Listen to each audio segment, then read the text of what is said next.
Breaking news. Kakinada జిల్లా కొత్తపల్లి మండలంలో అక్రమార్కులు రెచ్చిపోతున్నారు. కొత్త ఇసుకపల్లి గ్రామంలో రాత్రింబవళ్లు తేడా లేకుండా మట్టి తరలిస్తుండటంపై గ్రామస్తులు ఆగ్రహం వ్యక్తం చేస్తున్నారు. తమ గ్రామం గుండా వెళుతున్న గ్రావెల్ లారీని గ్రామస్తులు అడ్డుకున్నారు.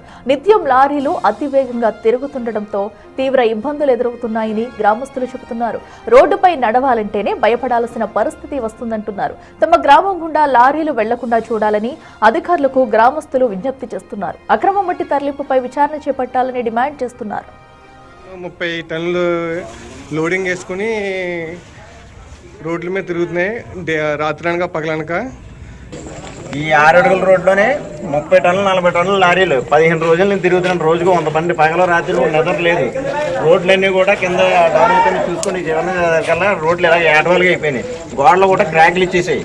ఈ రోడ్ డౌన్ ఉన్న ఇల్లు కూడా అదురు వచ్చేస్తున్నాయండి. వైబ్రేషన్ వచ్చేసి అదురు వచ్చేసి ఏ బ్రిడ్జి పడిపోయినా సరే ఇక్కడ నుంచి హాస్పిటల్కి వెళ్ళి తీసుకెళ్ళాలని కూడా ఒక మనిషి లేడు. ఇక్కడ పడి సావాలి తప్ప బ్రిడ్జి పడిపోయిందంటే ఇక్కడ నుంచి హాస్పిటల్కి వెళ్ళడానికి కూడా ఎవరిని తీసుకెళ్ళడానికి కూడా దారి లేదండి. ఇంకా ఉన్నాయి మాకు 10 టన్నుల కెపాసిటీ ఉన్న బ్రిడ్జిలు అండి. 30 టన్నుల బ్రిడ్జిలు వస్తున్నాయండి. 40 టన్నుల లారీలు అండి.